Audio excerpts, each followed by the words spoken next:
حاضرین،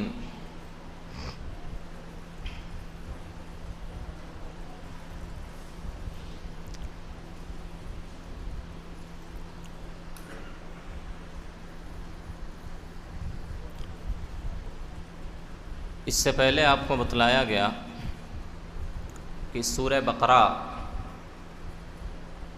مدینہ ہجرت کرنے کے بعد جو سب سے پہلی سورہ نازل ہوئی وہ سورۃ البقرہ ہے۔ اس کی ایک وجہ ہے۔ وجہ کیا ہے کہ مدینہ پہنچ کر اللہ کے رسول صلی اللہ علیہ وسلم کو اسلامی حکومت اور اسلامی ریاست قائم کرنی تھی، اور ظاہر سی بات ہے کہ جب مسلمان مکہ سے ہجرت کر کے مدینہ گئے تھے تو صحابہ کرام جو مہاجرین صحابہ تھے اپنے گھر بار دولت، بلکہ کتنے ایسے صحابی ہیں جو اپنے بچوں کو بھی چھوڑ کر گئے تھے، کیونکہ اللہ کے رسول صلی اللہ علیہ وسلم نے ہجرت فرض قرار دے دی تھی۔ تو سارے صحابہ اللہ کے رسول صلی اللہ علیہ وسلم کے پیچھے ہجرت کر کے مدینہ پہنچ گئے۔ اور ظاہر سی بات ہے جو مہاجرین صحابہ تھے، اب مدینہ میں ان کے رہنے کے لیے کوئی خاص گھر نہیں تھا، ان کے پاس دولت نہیں تھی، مال نہیں تھا، جائیداد نہیں تھی، اور اسی طریقے سے بہت سارے صحابہ اپنی بیویوں کو بھی چھوڑ کر گئے تھے، کیونکہ مکہ والے ان کی بیویوں کو اور بچوں کو لے جانے پر منع کر رہے تھے، ان کو پکڑ رہے تھے۔ تو صحابہ کرام چھپ چھپ کے کچھ لوگ اعلانیہ طور پر مدینہ ہجرت کر کے چلے گئے۔ اسی بنیاد پر آپ دیکھیں کہ معاشرے میں جب کچھ لوگ جو امیر ہوتے ہیں، کچھ لوگ غریب ہوتے ہیں، اب معاشرہ ظاہر سی بات ہے کہ ترقی کیسے کرے گا؟ معاشرہ ترقی اسی صورت میں کرے گا جب امیر لوگ غریب لوگوں کی ضرورتوں کو پوری کریں گے۔ امیر اور مالدار لوگ جو نادار اور کمزور لوگ ہیں ان کی دیکھ بھال کریں گے، ان کی جائز ضرورتوں کو پورا کرنے کی کوشش کریں گے۔ ظاہر سی بات ہے تبھی معاشرہ آگے بڑھے گا، ایک معاشرہ ترقی کرے گا، اس معاشرے میں امن ہوگا، سکون ہوگا۔ اگر یہی مالدار ان غریبوں کی ضرورتوں کو پوری نہ کریں تو وہ چوری کرنے پر آمادہ ہو جائیں گے، ڈاکہ ڈالنے پر آمادہ ہو جائیں گے، لوگوں کے مال کو چھیننے لگیں گے۔ ظاہر سی بات ہے تو اللہ رب العالمین نے دیکھیے مدینہ جب پہنچے سارے یہ صحابہ کرام مکہ سے ہجرت کر کے، تو اللہ رب العالمین نے اسلامی اصول اور آداب جہاں بہت سارے بیان کیے سورہ بقرہ میں، اس میں اللہ رب العالمین نے انفاق فی سبیل اللہ کی خوب ترغیب دلائی، اللہ کے راستے میں خرچ کرنا۔ سورہ بقرہ میں جتنی تفصیل کے ساتھ اللہ نے اللہ کے راستے میں خرچ کرنے کی آداب، اس کی فضیلتیں بیان کی ہیں، 30 پارے میں 114 صورتوں میں سے کسی بھی صورت میں اتنی تفصیل سے اللہ نے حکم نہیں بیان کیا، کیونکہ ضرورت تھی اس بات کی۔ جو مہاجر صحابہ تھے ظاہر سی بات ہے وہاں غریب تھے، ان کے پاس کچھ نہیں، پہننے کے لیے کپڑا نہیں تھا، جس کپڑے میں گئے تھے وہی ایک کپڑا ان کے پاس تھا، ان کے پاس بچے نہیں، بیوی نہیں، رہنے کے لیے کوئی گھر نہیں تھا، کھانے کے لیے کچھ بھی نہیں تھا، کیونکہ سب مکے میں چھوڑ کر چلے گئے تھے۔ تو اللہ نے جو انصار صحابہ تھے مدینہ کے، ان کو ابھارا، ان کو ترغیب دلائی کہ اللہ کے راستے میں خرچ کرو، صدقہ کرو۔ دیکھیے اللہ کے راستے میں خرچ کرنے کی دو قسمیں، ایک واجبی صدقہ ہے، ایک نفلی صدقہ ہے۔ واجبی صدقہ جس کو ہم لوگ زکوٰۃ کہتے ہیں، زکوٰۃ دراصل اس انسان پر فرض ہے جس کے پاس 7.5 تولہ سونا، تقریباً 85 گرام، 7.5 تولہ یعنی 85 گرام جس کے پاس سونا ہے یا اس سے زائد ہے تو اس پر زکوٰۃ فرض ہے، اس کے اوپر واجب ہے کہ وہ 2.5% زکوٰۃ نکالے۔ سمجھ رہے ہیں؟ 7.5 تولہ سونا یعنی 85 گرام اگر کسی آدمی کے پاس ہے یا اس سے زائد ہے، یا اس کے برابر اس کے پاس روپیہ اور پیسہ ہے، 7.5 تولہ کے برابر نقدی اس کے پاس روپیہ پیسہ ہے، تو ایسی صورت میں اس پر واجب ہے کہ وہ 2.5% زکوٰۃ نکالے۔ اور اسی طریقے سے چاندی کے اندر 52.5 تولہ تقریباً 595 گرام، 590 پہ 5 595 گرام چاندی یا اس سے زیادہ کسی کے پاس ہے زیور یا کسی بھی طرح سے چاندی ہے تو اس کے اوپر بھی زکوٰۃ نکالنا فرض اور واجب ہے۔ اگر وہ زکوٰۃ نہیں نکالتا تو آپ کو معلوم ہے اس کے لیے بہت زیادہ وعیدیں ہیں، بلکہ اللہ رب العالمین نے خود قرآن میں کہا یوم یحمى علیہا فی نار جہنم فتکوی بہا جباہہم وجنوبہم وظہورہم۔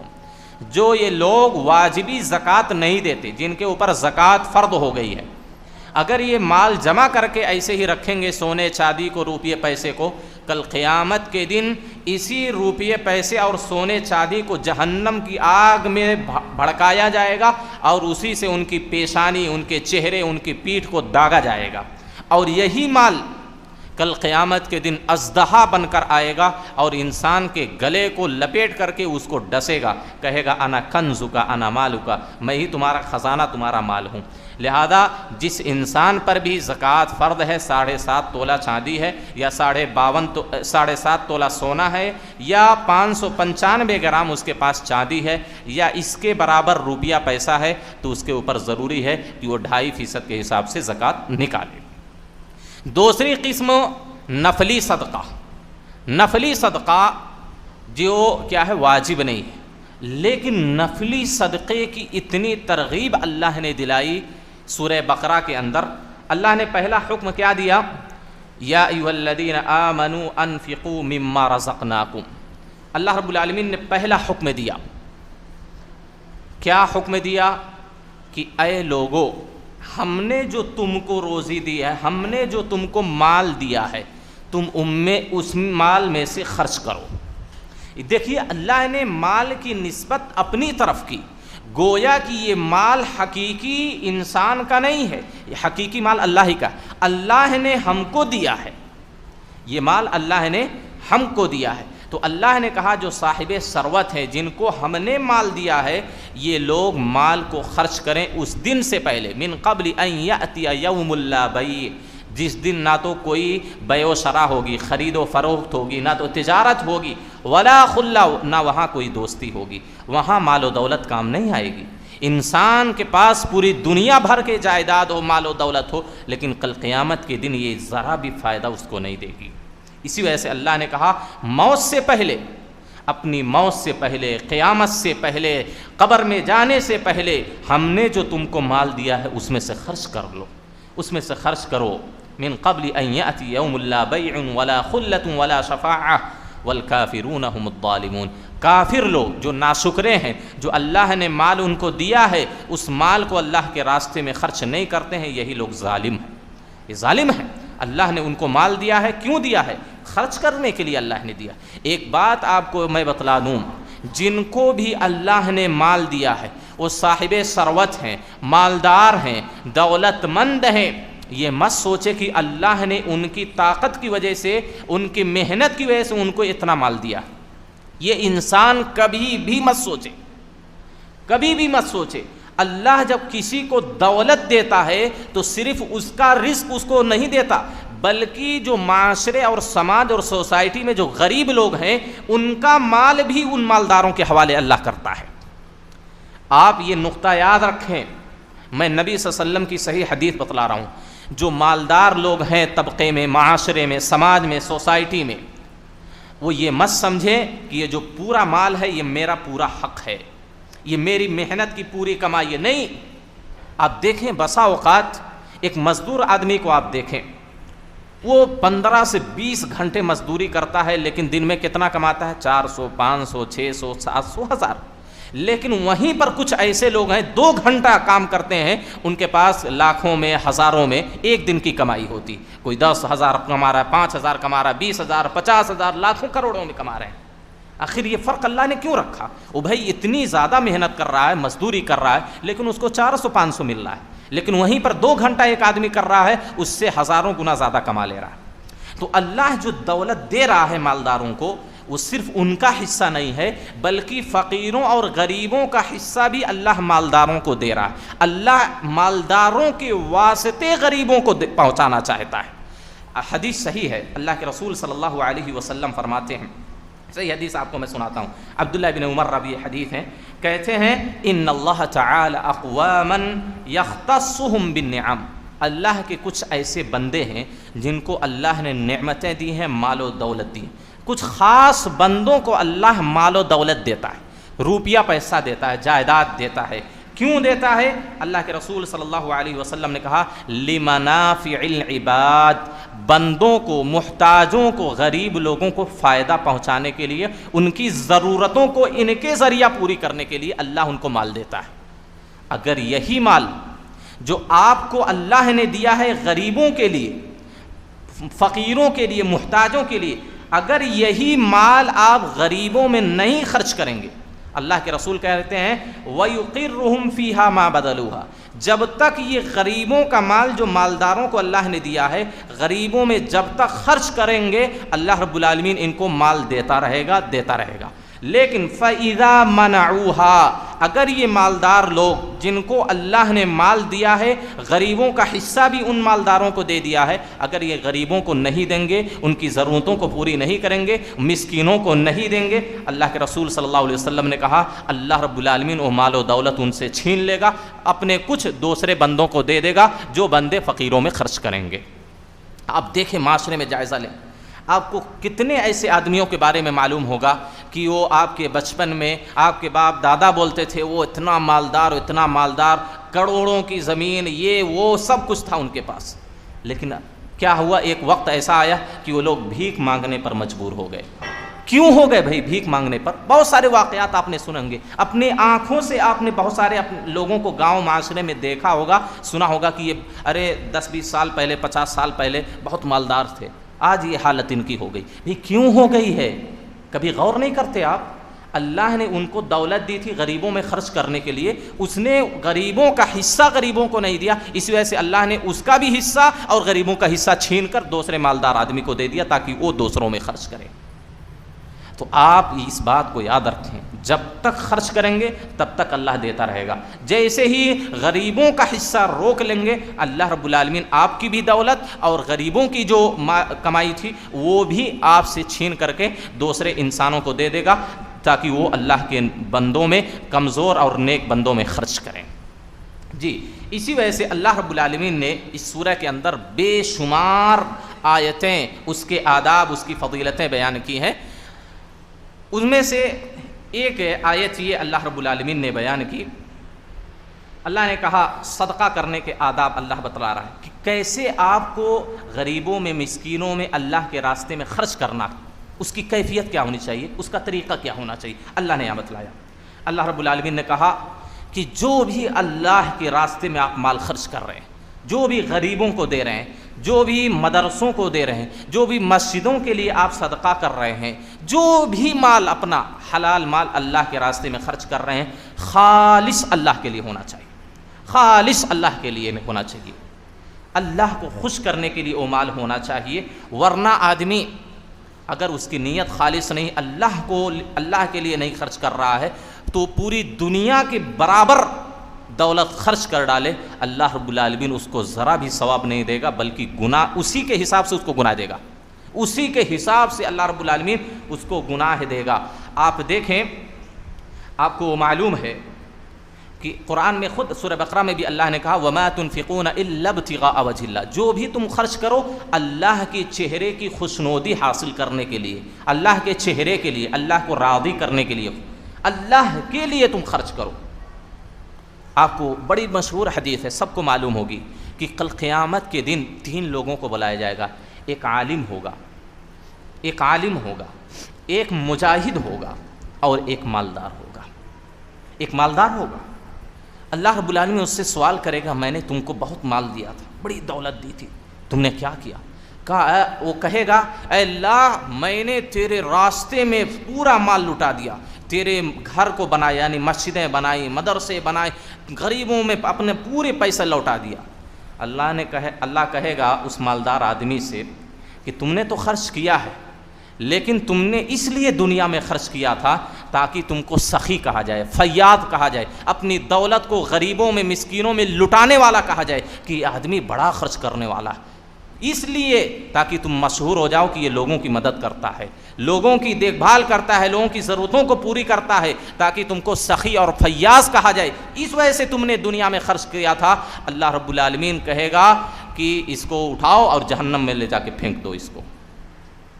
تو لوگوں کو دکھلانے کے لیے نہیں، لوگوں کی نگاہ میں مشہور ہونے کے لیے نہیں کہ میں بڑا خرچ کرنے والا ہوں، بڑا سخی ہوں، فیاض ہوں، پوری دولت لٹاتا ہوں مسجدوں کے لیے، مدرسوں کے لیے، غریبوں کے لیے، نہیں، اللہ کو خوش کرنے کے لیے کر۔ یہ پہلا ادب اللہ رب العالمین نے اس سورہ کے اندر بتلایا۔ اور دوسرا ادب اللہ رب العالمین نے جو بتلایا ہے کہ آپ جو بھی غریبوں کو، مسکینوں کو دے رہے ہیں، اس پر کبھی بھی احسان نہ جتلائیں، احسان نہیں جتلانا ہے۔ یعنی احسان جتلانے کا مطلب یہ ہوا آپ غریبوں مسکینوں کو دے رہے ہیں، کبھی ضرورت پڑی تو آپ نے احسان جتلا دیا، کیا بھول گئے کیا تمہاری مصیبت کے وقت میں ہی تو دیا تھا 10,000 20,000 ہے، تمہاری مصیبت کے وقت میں ہی تو پولیس تھانے میں جا کے تمہارا کیا ہے یہ کیا ہوں وہ کیا ہوں ہے، تم ہاسپٹل میں بھرتی تھے 10-20 ہزار میں لگایا ہوں۔ یہ اس کو احسان بولتے ہیں، یہ احسان بولتے ہیں۔ اللہ نے کہا جو بھی تم 1 روپیہ 2 روپیہ 10 روپیہ 1000 کروڑ جو بھی دے رہے ہو، کبھی بھی اس پر احسان نہیں جتلانا۔ اگر احسان جتلاؤ گے تو ایسی صورت میں آپ کا یہ جو صدقہ جو لاکھوں کروڑوں میں آپ نے دیا ہے، اللہ نے کہا وہ تمہارا صدقہ باطل ہو جائے گا، اور اس ثواب کے بجائے اللہ تمہارے اوپر گناہ کو لاد دے گا۔ اللہ نے کیا کہا؟ یا ایھا الذین آمنوا لا تبطلوا صدقاتکم، اے لوگو تم اپنے صدقوں کو، اپنے خیرات کو احسان جتلا کر باطل نہ کر دو۔ اسی طریقے سے جن کا مسکینوں غریبوں کو آپ دے رہے ہیں ان کو تکلیف بھی مت پہنچائیں۔ لا تبطلوا صدقاتکم بالمن والاذی، تکلیف بھی نہ پہنچائیں، اور کسی چیز کے عوض میں، کسی چیز کے بدلے میں ان پر خرچ نہ کریں۔ آج ہم میں سے کیا ہوتا ہے، ہم اگر کسی غریب کی مدد کرتے ہیں، کسی غریب کو زکوٰۃ دیتے ہیں، تو اس کے بدلے میں ہم اس پر احسان تو جتلاتے ہیں، اپنا بڑکپن اس پر تو بیان کرتے ہیں، اور اس کے ساتھ ساتھ اس کے عوض میں ہم گھریلو کام لے لیتے ہیں، بھئی ذرا گھر کا کام ہو وہ لے آؤ، ذرا وہاں وہ دینا ہے سامان وہ دے دو، ذرا گھر کی صفائی کر لو، کپڑا دھل ڈالو۔ ہم جن غریبوں کی مدد کرتے ہیں اس کے بدلے میں ہم لوگ ان سے محنت کروا لیتے ہیں۔ یہ عوض جو ہے، یہ بدلہ ہے، یہ بہت سنگین جرم ہے، بہت بڑا گناہ، کبیرہ گناہ ہے۔ آپ جو پیسہ دے رہے ہیں غریبوں کو، اس کے بدلے میں آپ ان سے کچھ بھی نہیں لے سکتے، نہ کچھ ان سے کرا سکتے ہیں۔ آج اکثر 99 بلکہ میں کہہ دوں گا کہ مائنس میں ہے ایسے لوگ جو بھی زکوٰۃ نکال رہے ہیں یا غریبوں کو صدقات و خیرات دے رہے ہیں، ان کو اپنے احسان تلے دبا کے رکھتے ہیں۔ جب بھی ضرورت پڑے گی فون کریں گے، ہاں ذرا یہ وہاں سے لے آؤ، وہ لے لو، یہ اس کو دے دو، اس کو کر دو، ذرا گھر میں پوچھا لگا دو، یہی سب ہے۔ آپ کے صدقے کا آپ کو ذرا بھی ثواب نہیں ملا، بلکہ آپ کو گناہ اللہ رب العالمین کی طرف سے ملے گا۔ تو اللہ نے کیا کہا؟ لا تبطلوا صدقاتکم بالمن والاذی، اپنے صدقے کو احسان جتلا کر اور غریبوں مسکینوں کو تکلیف پہنچا کر کے اپنے صدقے کو باطل مت کرو۔ کیوں؟ اگر تم احسان جتلاؤ گے، اس کے بدلے میں کوئی ان سے خدمت لوگے، اللہ نے کہا کہ اس شخص کی طرح ہے جو اپنے مال کو تو خرچ کر رہا ہے، کالذی ينفق مالہ رئاء الناس، لوگوں کو دکھلانے کے لیے، ریاکاری کے لیے، شہرت کے لیے۔ اللہ نے کہا ایسے لوگوں کی تشبیہ کافروں سے دی ہے۔ اللہ اکبر۔ دیکھیں مال خرچ کر رہے ہیں غریبوں میں، مسکینوں میں، مدرسوں میں، مسجدوں میں، لیکن لوگوں کو دکھلانے کے لیے احسان جتلاتے ہیں، ان کے بدلے میں ان سے محنت لیتے ہیں۔ اللہ نے کہا ایسے لوگوں کی طرح ہیں جو اللہ اور آخرت پر ایمان نہیں رکھتے ہیں، اور ایسے لوگ بڑے برے ساتھی ہیں۔ تو گویا کہ کافروں سے مشابہت دی ہے ان لوگوں کو، ان مالداروں کو جو اللہ کے راستے میں دیتے ہیں لیکن احسان جتلاتے ہیں غریبوں پر، مسکینوں پر۔ اسی طریقے سے ایک ادب تو یہ ہوا کہ آپ کبھی بھی اس پر احسان نہ جتلائیں، ان کو تکلیف نہ پہنچائیں، ان کو گالی گلوز نہ دیں، ان کو دبا کے مت رکھیں، کیونکہ آپ نے ان پر کوئی احسان نہیں کیا جو دیا ہے، یہ اللہ نے آپ کو دیا تھا کہ آپ کے ہاتھ سے اس غریب تک پہنچائے۔ اللہ نے یہ طریقہ اختیار کیا ہے، یہ تمہارا کوئی ذاتی مسئلہ نہیں، اللہ نے تم کو دیا، اس کو دینے کے لیے تم دے رہے ہو، اس پر کوئی حق نہیں ہے تمہارا جتانے کا۔ اچھا ایک اور چیز میں بیان کر دوں اس پر، بڑی اہم چیز ہے، غور سے سنیں۔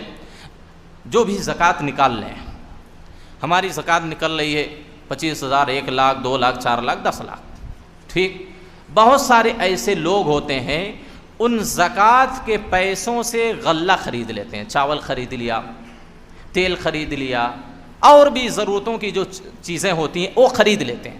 خریدنے کے بعد وہی چاول غلہ ان غریبوں تک پہنچاتے ہیں۔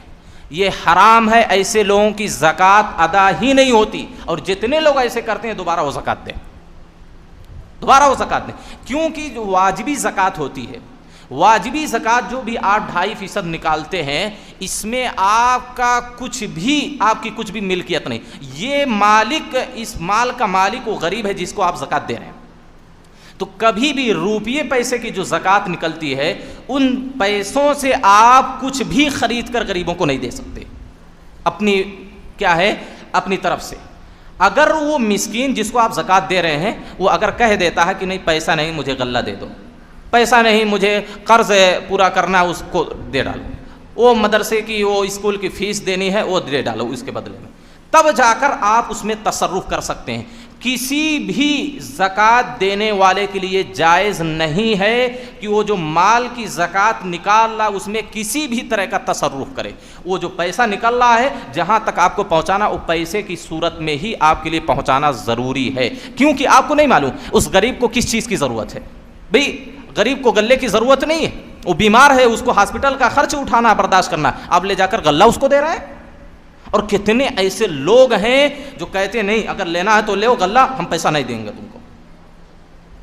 یہ بات آپ یاد رکھ لیں کہ آپ آج تک اگر کوئی اس طرح زکوٰۃ دیتا رہا تو اس کی زکوٰۃ ابھی تک ادا ہی نہیں، اس نے گویا کہ آج تک زکوٰۃ نہیں دی ہے، کیونکہ زکوٰۃ کا ایک رکن یہ ہے کہ غریبوں کو اس کی ملکیت دے دی جائے۔ وہ جس طرح آپ ابھی تک مالک تھے، اب یہ 2.5% کا مالک وہ غریب ہو گیا، آپ کا اس میں کوئی حق نہیں، تو اس طرح آپ اس میں کوئی تصرف نہیں کر سکتے۔ آپ غریبوں تک پہنچائیں، ان کی جو ضرورت ہوگی وہ اپنا استعمال کریں گے، آپ اس میں سے تصرف کر کے کوئی چیز خرید کر کے پیسے کے بدلے میں ان کو نہیں دے سکتے۔ جی اسی طریقے سے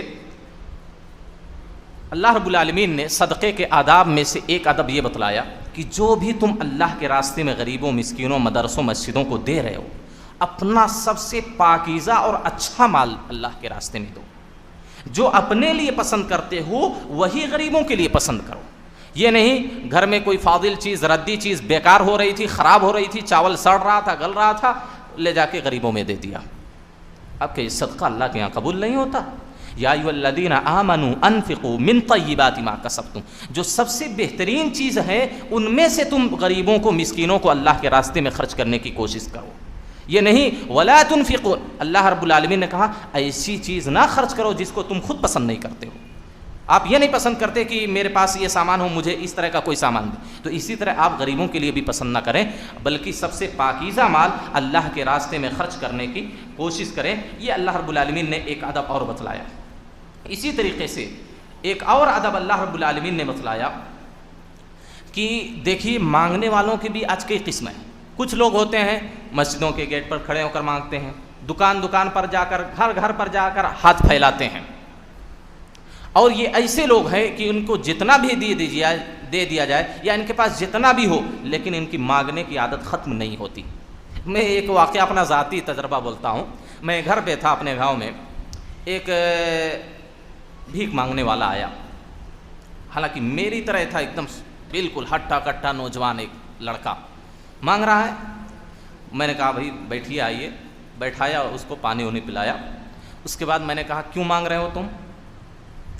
وہ بول رہا ہے مول صاحب میرا پیشہ ہے، یہ میرا پیشہ ہے۔ جس طرح سب لوگ اپنا کام کرتے ہیں، دکان کرتے ہیں، تجارت کرتے ہیں، یہ میری محنت ہے، یہ میرا پیشہ ہے، یہ میری کمائی ہے، اسی سے میں کماتا ہوں۔ میں کہا بھئی آپ اتنے ہٹھے کٹھے ہو، مضبوط نوجوان ہو، جا کر محنت کرو۔ آج مزدوروں کی ایک دن کی 500 1000 روپئے کیا ہے مزدوری ملتی ہے، جا کر محنت کرو۔ لوگوں کے سامنے ہاتھ پھیلاتے ہو، کوئی دھتکارتا ہے، کوئی اپنے گھر سے بھگا دیتا ہے، کوئی گالی دیتا ہے، شرم نہیں آتی تم کو؟ کہا نہیں مول صاحب اس میں شرم کون، یہ میرا پیشہ ہے، یہ میرا پیشہ ہے، یہ میرا کام ہے، مجھے کچھ شرم آتی۔ اور اس نے بتلایا دیکھیے مول صاحب آپ مجھے اس طرح نہ سمجھے، میرے پاس ایک بنگلہ ہے، ٹریکٹر ہے، گاڑی ہے، بائک ہے۔ میں کہا پھر کیوں مانگتے؟ بھائی میرا پیشہ، میں کما رہا ہوں۔ میں کہا بھائی ٹھیک ہے لے لو، تم جاؤ، مجھے شرم آ رہی ہے تم سے بات کرنے۔ تو یہ حالت ہے۔ تو تو جو گھر گھر پر ہاتھ پھیلاتے ہیں، دکانوں پر ہاتھ پھیلاتے ہیں، ان کے پاس کتنا بھی ہو جائے یہ مانگنے سے باز نہیں آتے۔ لیکن اللہ رب العالمین نے کہا ان کو تو جو دینا ہے دو، اللہ کے نام پر مانگ رہے ہیں دے ڈالو۔ لیکن جو گاؤں گھروں معاشروں میں کچھ ایسے لوگ ہوتے ہیں جو جن کی غیرت، جن کی حمیت اس بات کی اجازت نہیں دیتی کہ وہ لوگوں کے سامنے ہاتھ پھیلائیں، لوگوں کے سامنے ہاتھ پھیلانے میں شرم محسوس کرتے ہیں، عار محسوس کرتے ہیں، لوگوں سے مانگ نہیں سکتے، ان کی حمیت، ان کی غیرت اس بات کو گوارا نہیں کرتی کہ لوگوں سے جا کے مانگیں۔ اللہ نے کہا ایسے لوگوں کا خیال کرو، ایسے لوگوں کو چپکے سے جا کر ان کے گھروں میں پہنچا کے آؤ، کیونکہ وہ آپ سے مانگنا نہیں چاہ رہے ہیں، آپ کے سامنے ہاتھ پھیلانے سے ان کو شرم آ رہی ہے، حالانکہ وہ ضرورت مند ہے، ان کو بہت ساری ضرورتیں پڑی ہے، لیکن وہ آپ کے سامنے ہاتھ نہیں پھیلا رہے ہیں، شرم آ رہی ہے ان کو۔ ایسے لوگوں کی بھی ضرورتیں تم لوگ پوری کیا کرو۔ اور اللہ نے ایک ادب اور بتلایا، وقت تو تیزی کے ساتھ گزر رہا ہے، بات ختم کر دے رہا ہوں۔ اللہ رب العالمین نے یہ کہا کہ دیکھیے جہاں تک ممکن ہو سکے اپنے صدقے کو چھپ چھپا کر کیا کرو، لوگوں کو دکھلا کر نہیں، ہاں دے رہا ہوں 1000 روپیہ نہیں، دکھا کر نہیں۔ ان تبدوا الصدقات فنعما ہی، اصل یہ ہے صدقہ کرنے میں کہ چھپا کر دیا جائے۔ کتنے ایسے لوگ ہیں گاؤں معاشرے میں جب دیتے ہیں، ایک تو علانیہ دیتے ہی ہیں، اور کتنے ایسے لوگ ہیں وہ تصویر بھی لے لیتے ہیں، ایک بورا کیا ہے غلہ دیا، چاول دیا، تصویر لے لیا، قربانی میں گوشت دیا ہے، تصویر لے لیا۔ کتنا بدنام کرو گے پوری دنیا میں، اس کی صورت اس کی شکل پوری دنیا میں جا رہی ہے، اس کی تصویر کتنا بدنام ہو رہا ہے کہ یہ بھکاری ہے، مانگنے والا ہے۔ تم بدنام کر رہے ہو غریبوں کو، مسکینوں کو۔ چھپ کر صدقہ کرو، یہی اللہ کے نزدیک زیادہ مقبول ہے۔ اسی وجہ سے اللہ کے رسول صلی اللہ علیہ وسلم نے کہا کہ جو چھپ کر صدقہ کرتا ہے، اللہ کے راستے میں غریبوں مسکینوں کو دیتا ہے، اللہ اپنے عرش کے سائے میں ایسے انسانوں کو جگہ دے گا۔ اللہ نے کیا کہا؟ وَرَجُلٌ تَصَدَّقَ بِصَدَقَةٍ، ایک وہ آدمی بھی اللہ کے سائے میں جگہ پائے گا، عرش کے سائے میں، جس نے صدقہ کیا اتنا چھپا کر کہ اس کے بائیں ہاتھ کو نہیں معلوم ہوا کہ دائیں نے کیا دیا ہے۔ اتنا چھپا کر صدقہ کرنے کی ضرورت ہے۔ اسی طریقے سے ایک اور چیز آپ کو میں بتلا دوں، اللہ رب العالمین نے اس کے علاوہ بھی بہت سارے آداب بتلائے ہیں، اس کے بعد فضیلت بیان کی ہے کہ جو لوگ 1 روپیہ صدقہ کرتے ہیں ان کو 700 روپیہ صدقہ کرنے کا برابر ثواب اللہ دیتا ہے۔ مثل الذین ينفقون اموالهم فی سبیل اللہ کمثل حبہ، ایک دانہ خرچ کرتا ہے، اس کی مثال ایسے ہی ہے جس میں 7 بالیاں اور ہر بالی میں 100 دانے ہوں۔ تو گویا کہ 1 روپیہ اگر کوئی خالص ان آداب کی روشنی میں خرچ کرتا ہے تو اللہ اس کو 700 روپیے کا بدلے کا ثواب دیتا ہے۔ 700 روپیہ خرچ کرنے کا ثواب اللہ رب العالمین اس آدمی کو دیتا ہے۔ بلکہ اللہ کے رسول صلی اللہ علیہ وسلم نے کہا چھپ کر جو صدقہ دیا جاتا ہے وہ اللہ کے غصے کو ٹھنڈا کر دیتا ہے۔ اگر کسی آدمی سے اللہ ناراض ہو، ناراض کرنے والا کوئی کام کر دے تو اس کے بعد اس کو چاہیے کہ پوشیدہ چھپ کر رات کی تاریکی میں جہاں لوگ دیکھ نہ رہے ہوں ایسی حالت میں غریبوں کی مسکینوں کی مدد کرے، اللہ کا غصہ اس سے ٹھنڈا ہو جائے گا، اللہ اس سے خوش ہو جائے گا۔ بلکہ اللہ کے رسول نے کہا کہ صدقہ ایسے ہی گناہوں کو مٹا دیتا ہے جس طرح پانی آگ کو بجھا دیتا ہے، اسی طرح گناہوں کی جو آگ ہے صدقہ اس کو بجھا دیتا ہے۔ لہذا چھپ کر صدقہ کرنا چاہیے۔ آپ صلی اللہ علیہ وسلم نے کہا ہر آدمی کل قیامت کے دن اپنے صدقے کے سائے میں ہوگا جب تک لوگوں کا فیصلہ نہیں ہو جائے گا، یعنی دھوپ تپش سورج ہمارے سروں کے اوپر ہوگا، یہ صدقہ جو ہم اللہ کے لیے کرتے ہیں ہمارے لیے سایہ کرے گا۔ اللہ کے رسول صلی اللہ علیہ وسلم نے اسی وجہ سے کہا کہ اپنے بیماریوں کا علاج، جو آپ کہیں بھی کوئی ڈاکٹر آپ کا علاج نہ کر سکتا، کہیں بھی وہ بیماری ٹھیک نہ ہو رہی ہو، آپ صدقے کے ذریعے اپنا علاج کریں۔ آپ روزانہ 1 روپیہ 2 روپیہ 5 روپیہ 10 روپیہ صدقہ کریں، اس نیت سے کہ میں اللہ رب العالمین اس بیماری سے مجھے نجات دے دے، اس بیماری سے مجھے شفا دے دے۔ آپ نے کہا داؤ مرضاکم بالصدقہ، اے لوگو صدقہ کے ذریعہ اپنی بیماریوں کا علاج کرو۔ ایک اور بات کر میں اپنی بات کو ختم کر دیتا ہوں۔ آپ صلی اللہ علیہ وسلم نے کہا، بڑی عظیم حدیث ہے، ذرا سنیے، کہ جب ایک آدمی خالص اللہ کے لیے ان آداب کی روشنی میں جب مال خرچ کرتا ہے، چاہے وہ زیادہ ہو یا کم ہو، اللہ کے رسول نے کہا کہ ما یخرج الرجل یفک لحیی 70 شیطان، ایک آدمی جب اللہ کے راستے میں صدقہ کرتا ہے، خرچ کرتا ہے تو 70 شیطانوں کے جبڑے کو پھاڑ کر وہ مال دیتا ہے۔ آپ اندازہ لگائیں، یفک لحیی 70 شیطانا، جو خالص اللہ کے راستے میں مال دیا جاتا ہے۔ شیطانوں کو اتنی تکلیف ہوتی ہے، اتنی تکلیف ہوتی ہے، اللہ کے رسول نے کہا ایک مرتبہ جو صدقہ کرتا ہے 70 شیطانوں کے جبڑے کو پھاڑ کر وہ صدقہ کرتے رہے۔ اتنی تکلیف شیطانوں کو صدقے سے ہوتی ہے، کیونکہ ایک غریب آدمی کی مدد ہو رہی ہے، ایک مسکین آدمی کی ضرورت پوری ہو رہی ہے، ایک مسجد کا کام اس سے پورا ہو رہا ہے، ایک مدرسے کا کام ترقی پر جا رہا ہے۔ اس بنیاد پر شیطان کو اس سے حد سے زیادہ تکلیف ہوتی ہے۔ ابن قیم رحمہ اللہ نے لکھا ہے اس دنیا کے اندر شیطانوں کو جتنی تکلیف آپ دیں گے، جتنی تکلیف دیں گے، کل قیامت کے دن اتنی ہی آسانی آپ کے لیے ہوگی۔ لیکن اس دنیا میں جتنا شیطانوں کو خوش کریں گے، گناہ پہ گناہ کرتے جائیں گے، رسول کی سنت کو چھوڑیں گے، اللہ کی نافرمانی کریں گے، شیطان خوش ہوگا۔ جتنا اس دنیا کے اندر آپ شیطان کو خوش کریں گے، کل قیامت کے دن اتنی ہی پریشانی آپ کے لیے ہوگی۔ تو جتنا ممکن ہو سکے شیطانوں کو تکلیف پہنچاؤ۔ شیطانوں کو تکلیف پہنچانے کا ایک طریقہ یہ کہ آپ اللہ کے راستے میں خالص ان آداب کی روشنی میں اللہ کے راستے میں صدقہ کریں۔ جتنا بھی اللہ نے دیا ہے آپ اس اپنے طاقت کے حساب سے، اپنے مالداری کے حساب سے، مال کے حساب سے اللہ کے راستے میں خرچ کریں، کیونکہ شیطانوں کو اس سے تکلیف ہوتی۔ اگر روزانہ آدمی 10 روپیہ اللہ کے راستے میں دے رہا ہے، روزانہ 70 شیطانوں کے جبڑے کو